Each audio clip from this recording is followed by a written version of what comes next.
Hello and welcome. आज का topic discuss करेंगे आनुवंशिकी जेनेटिक्स।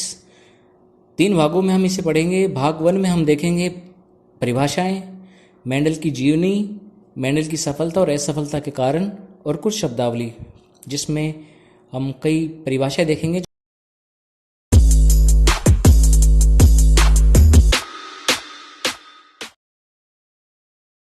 आनुवंशिकी का मतलब देखते हैं विज्ञान की वह शाखा जिसमें आनुवंशिकता व विभिन्नता का अध्ययन किया जाता है, उसे आनुवंशिकी कहते हैं। 2 शब्द हैं इसमें आनुवंशिकता यानी हेरिडिटी और वेरिएशन। जेनेटिक शब्द जो था वो दिया था बेटसन ने 1905 में। अब देखते हैं आनुवंशिकता की परिभाषा यानी हेरिडिटी यानी लक्षणों का एक पीढ़ी से अगली पीढ़ी में जाना, या इसे कह सकते हैं हम माता पिता से लक्षणों का संतान में या संतति में जाना। हेरिडिटी शब्द जो था वो स्पेंसर ने दिया था 1863 में। कारक या जीन, लक्षणों को एक पीढ़ी से अगली पीढ़ी में ले जाने वाली जो इकाइयां होती है उन्हें मेंडल ने कारक नाम दिया था और जॉनसन ने बाद में इन्हें जीन नाम दिया था, जो लक्षणों को एक पीढ़ी से अगली पीढ़ी में लेकर जाएंगी। जीन जो है बेसिकली डीएनए का एक भाग होता है, स्पेशल कोड होते हैं जिनसे प्रोटीन वगैरह बनती है। ग्रेगर जॉन मेंडल, इनकी जीवनी देख लेते हैं। 22 जुलाई 1822 को सिलिशियन गांव हिजेंड्रोफ प्रांत और देश था ऑस्ट्रिया में इनका जन्म हुआ था। ब्रुन शहरी में ये पादरी का काम करते थे। यहीं इन्हें ग्रेगर की उपाधि मिली थी। उद्यान मटर यानी कि पाइसम सेटाइवम पर इन्होंने अपने प्रयोग किए थे। 1857 में इन्होंने अपने प्रयोग शुरू किए थे। इन्होंने जो नियम खोजे थे उन्हें कहा जाता है आनुवंशिकता के नियम, और ये नियम छपे थे जो पत्रिका थी एक्सपेरिमेंट ऑफ प्लांट हाइब्रिडाइजेशन के नाम से ये प्रकाशित हुई थी। इन्हें आनुवंशिकी का जनक यानी फादर ऑफ जेनेटिक्स भी कहा जाता है। इन्हें सिर्फ फादर ऑफ जेनेटिक्स ही कहा जाता है। फादर ऑफ मॉडर्न जेनेटिक्स जो है वो बेटसन है। इन्हें सिर्फ फादर ऑफ जेनेटिक्स के नाम से जाना जाता है।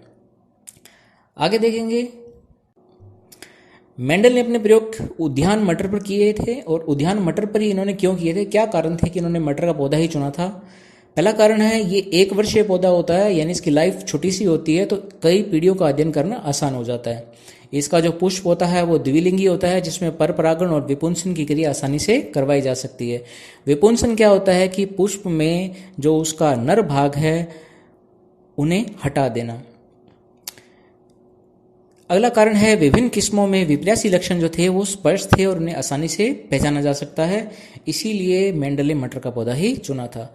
मेंडल की सफलता के क्या क्या कारण थे? मेंडल ने अपने प्रयोग वैज्ञानिक विधि द्वारा किए थे और गंभीर उनका अध्ययन किया था। एक समय में सिर्फ एक ही लक्षण की वंशागति का अध्ययन किया था।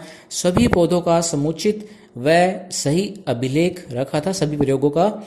ऐसे पौधे का चयन किया था जिसमें विप्रासी लक्षण स्पष्ट थे, और सबसे इंपॉर्टेंट चीज है अपने प्रयोगों के दौरान उसने धैर्य रखा था। उस समय मेंडल के जो प्रयोग थे या उनकी जो फाइंडिंग्स थी उसे दुनिया ने स्वीकारा नहीं था, इसलिए मेंडल की असफलता के कारण जो थे वो इस प्रकार हैं। ज्यादातर प्रयोगों में इन्होंने गणितीय और सांख्यिकीय गणनाएं की थी जो कि रुचिकर नहीं थी। जिस पत्रिका में उन्होंने लेख छापे थे वो ज़्यादा लोकप्रिय नहीं थी, उसे पढ़ने वाले ज़्यादा लोग नहीं थे। वैज्ञानिकों की उस समय रुचि जो थी डार्विन के नियम पर थी। डार्विन ने उस समय जीवन की उत्पत्ति का नियम दिया था, तो सभी वैज्ञानिकों का ध्यान या रुचि उस तरफ थी। और मेंडल जो थे सहलगनता यानी लिंकेज और बहुजीन यानी मल्टीपल जीन की व्याख्या भी नहीं कर पाए थे। आनुवंशिकता के नियमों में ये अपवाद भी कहे जा सकते हैं उस समय के, इसलिए मेंडल इनकी व्याख्या नहीं कर पाए थे, जो कि मेंडल की असफलता के कारण बने। आगे देखते हैं, मेंडल ने जो मटर का पौधा चुना था उसमें विप्रासी लक्षण कौन कौन से थे। 7 जोड़ी विप्रासी लक्षणों का उन्होंने अध्ययन किया था। उनमें दोनों ही विप्रासी लक्षण थे, प्रभावी और अप्रभावी। जैसा कि पहला है तने की लंबाई, तो तने की लंबाई में या तो पौधा लंबा होगा या तो फिर बोना होगा, यानी ये विप्रासी लक्षण हम स्पष्ट देख सकते हैं। उसके बाद है पुष्प की स्थिति, फूल कहाँ लग रहा है, उसकी अक्ष पर लग रहा है या अग्रस्त यानी बिल्कुल सिरे पर, बिल्कुल आगे वाले भाग पर लग रहा है, तो ये 2 स्थितियां भी आसानी से पहचानी जा सकती है। उसके बाद अगला जो लक्षण है वो है पुष्प का रंग, तो इसमें भी दो विप्रासी लक्षण पाए जाते हैं। उसमें पुष्प या तो बैंगनी रंग के लगते हैं या फिर सफेद रंग के। जो फली का रंग है इसमें भी दो विप्रासी लक्षण है, एक हरा और एक है पीला। अलग अलग किस्मों में अलग अलग प्रकार के होते हैं ये। फली की आकृति है तो एक किस्म में ये फूली हुई हो सकती है या फिर संकीर्णित भी हो सकती है। अगला जो लक्षण था वो है बीज का रंग। इसमें या तो पीला होगा या फिर हरा रंग। इसके बाद जो लक्षण है वो अगला है बीज की आकृति। बीज जो है मटर के वो गोल हो सकते हैं या फिर हो सकते हैं झुर्रीदार। ऊपर की तरफ जितने भी हमने लक्षण देखे हैं वो सभी के सभी प्रभावी लक्षण हैं, और जो नीचे की तरफ हैं जितने भी लक्षण हमने देखे हैं वो सारे के सारे अप्रभावी हैं। प्रभावी और अप्रभावी क्या होते हैं ये हम आगे देखेंगे। इन विप्रासी लक्षणों के बाद में हम देखते हैं कुछ परिभाषाएं या शब्दावलियां जो हमें काम आएंगी। बहुत ही इंपॉर्टेंट शब्दावलियां हैं, चलिए देखते हैं। पहली है क्रॉस।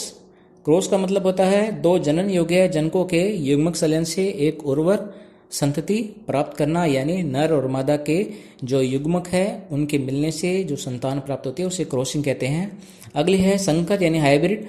दो पौधों के क्रॉस से प्राप्त संतति संकर कहलाती है, और संकर बनाने की क्रिया संकरण कहलाती है। एक संकर संकरण एक गुण के अध्ययन के लिए जब क्रॉस करवाया जाता है तो उसे एक संकर संकरण कहते हैं। जैसे लंबा पौधा क्रॉस बोना पौधा, इसमें हमने एक ही लक्षण लिया है उसकी लंबाई का, या तो पौधा लंबा होगा या तो फिर पौधा बोना होगा। तो हमने एक ही गुण का अध्ययन कर रहे हैं तो ये जो क्रॉस कहलाएगा वो कहलाएगा एक संकर संकरण। फिर है द्विसंकर संकरण।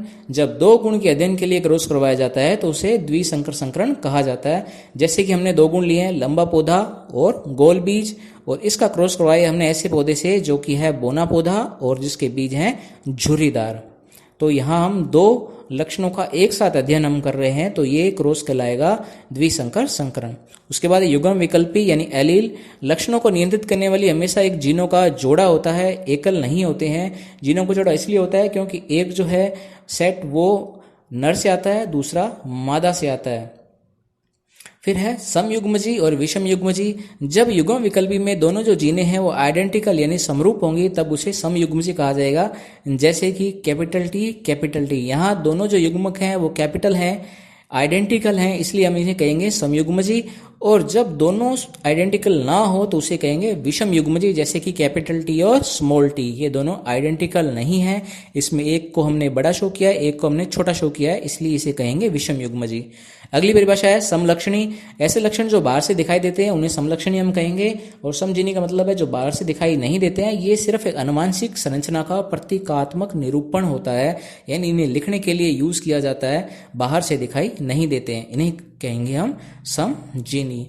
समलक्षणियों का जो अनुपात आएगा उसे हम समलक्षणी अनुपात कहेंगे, और समजीनियों का जो अनुपात आएगा उसे हम समजीनी अनुपात कहेंगे। यहाँ खत्म होता है हमारा भाग 1।